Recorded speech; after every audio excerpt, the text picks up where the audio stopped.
Hi guys! So I wanted to make this video for you guys to show you how to use the Beast card Aqua in the midline. So yeah, let's get started here.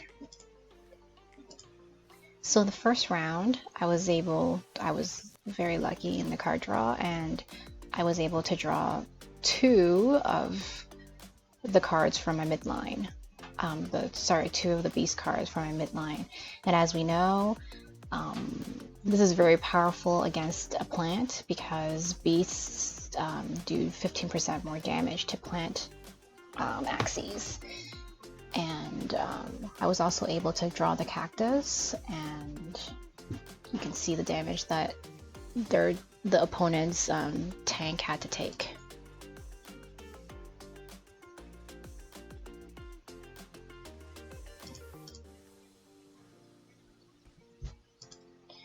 So right off the bat, the three cards that I played the first round took this Axie's life down to 55 HP, and he started with 504. It wasn't full HP because he has a bug card.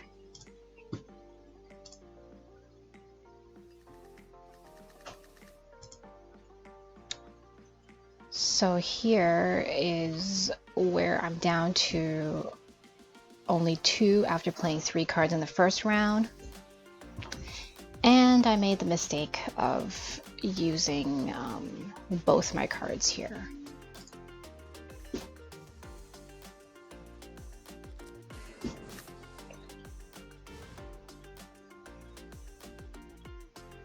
Their bird has definitely a pretty strong damage. Yep. And also why the, well, either way would have killed me, but when he used Cute Bunny on me just now, that's a bug card. And bugs do 15% more damage to plants as well.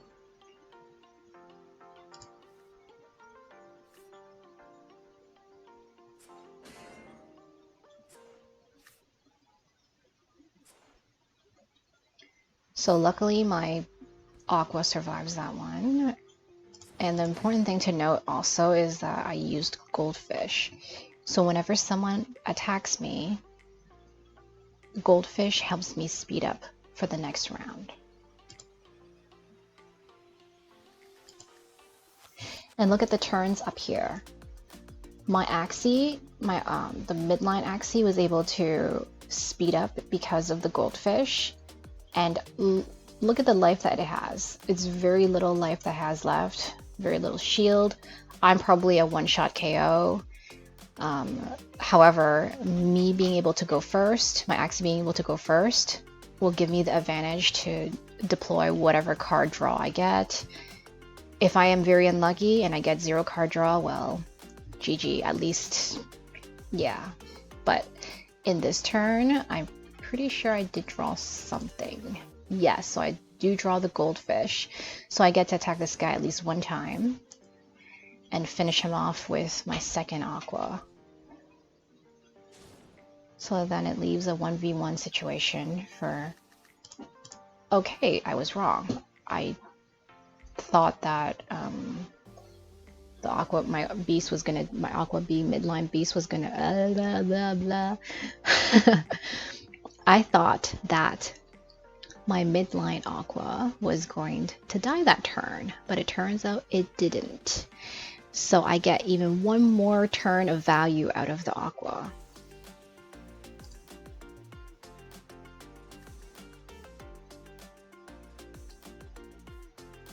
The 0 cards for your last Axie is so important, and the Cuckoo helps a lot. And then with the speed up, I'm even faster than the bird.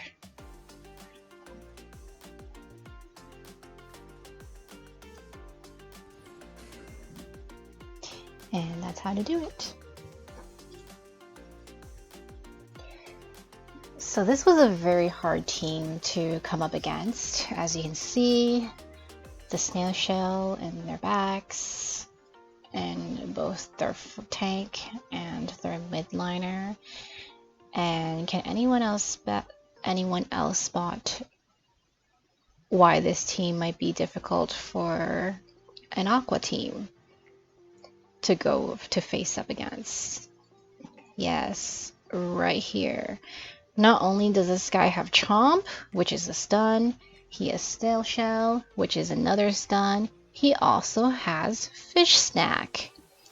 And Fish Snack also applies a stun when struck by aquatic class.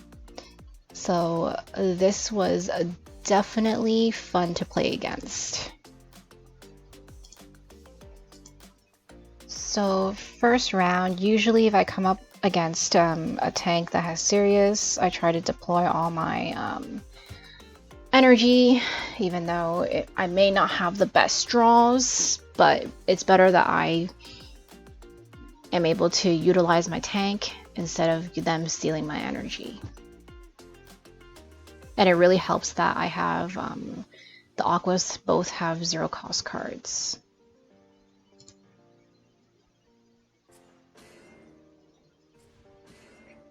I got a lucky crit there. And of course, there's healing involved. And no one breaks my shield. Okay.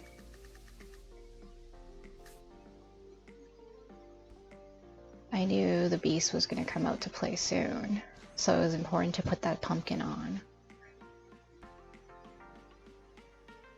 And he's really just trying to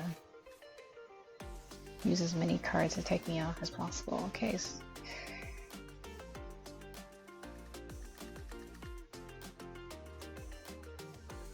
So this is where I have to use my backline, and I really don't want to use my backline too early in the game, but at round 4 it's time for this tank to go.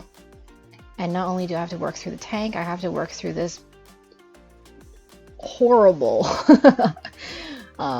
midline for Aquas, and I have to get through this guy before I get to their squishy beast.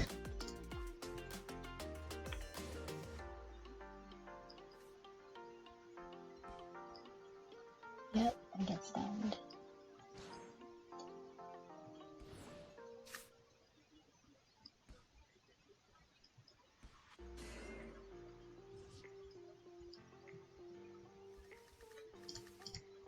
So here, I was stunned in the beginning, he hit me, and then he stunned me again. So, knowing that he has 3 abilities that have stun, I chose to use the little branch against the reptile, as it's the most effective. I want to really use all the midline cards and get the most out of this Axie before he gets taken down.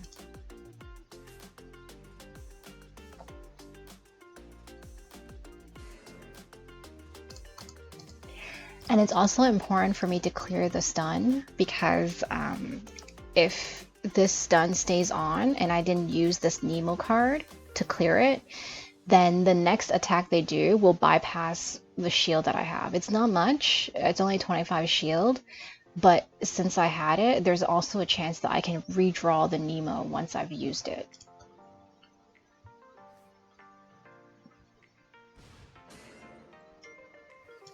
And right there, he was able to get a crit on me, and if I bypass the shield, then my actual HP would be much lower as well.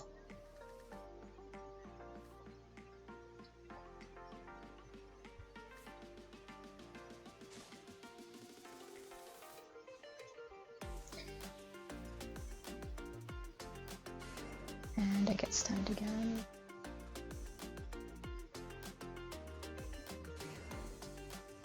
And it's like a forever stun game.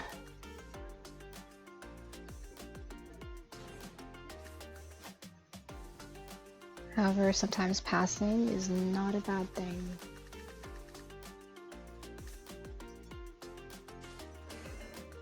It's done. Clear it and get a speed up.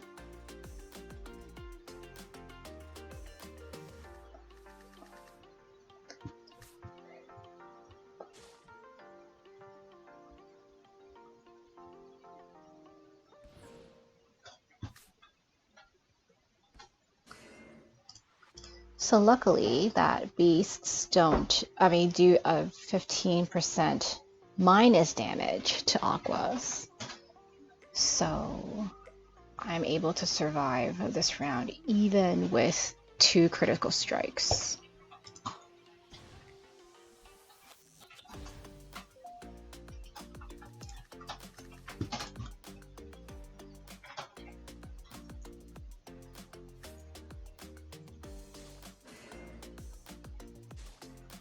And I was lucky here where I can draw the 2.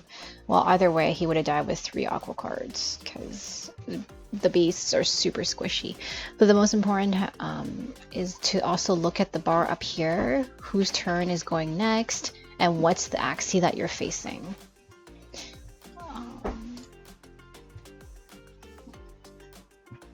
So this one is a match between 2 aqua teams, and they put their aqua on the front line. It's actually aqua, plant, aqua, but I have plant, aqua, aqua. All right. So here, as you can see, my 2 aquas go first, and knowing this round with the koi in the front, they are probably going to speed up and try to overtake the 2 aquas I have in order to go first. I normally don't use the back line in round 1, but in this instant, I didn't draw anything useful for my plant to go against this aqua.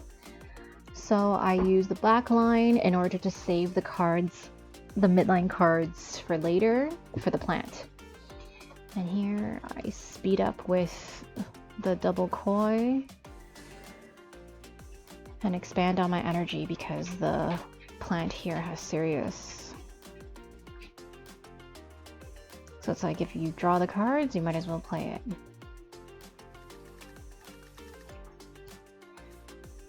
So second turn, I drew a super lucky draw to get Cuckoo and Piranha, and definitely can take out this aqua. And obviously just with 2 energy, I was only able to play the 3 cards, with Cuckoo being 0, so I can at least put a little bit of protection on my plant, hoping that it can last another round. And this takes care of the front line.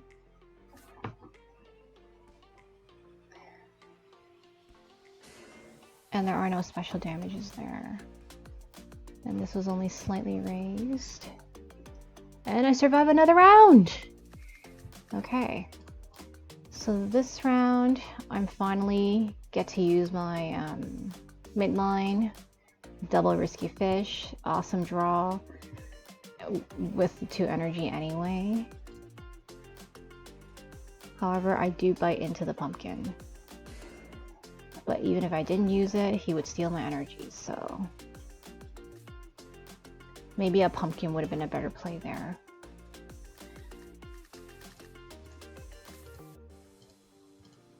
However, this is where I draw the dual little branch cards.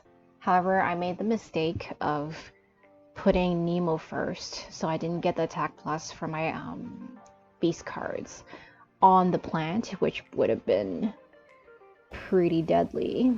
I think the damage would have been almost 200. I did 35. 5 extra damage there. So yes, regularly those cards do 152 to plants. As beasts do an extra 15% damage.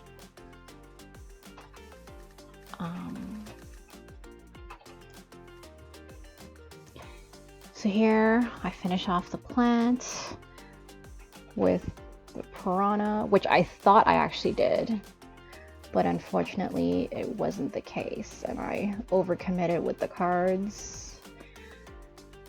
But I also survived this round, which I was able to pass in order to get enough energy to burst the last guy. Yeah, aquas on aquas are super squishy. Especially aqua with Nimo in the back line. And that's it. Perfect. So hope that gave you guys a little bit of insight on how to play this Aqua team build. And hopefully I can have some time to make more videos for you this week. Okay, bye.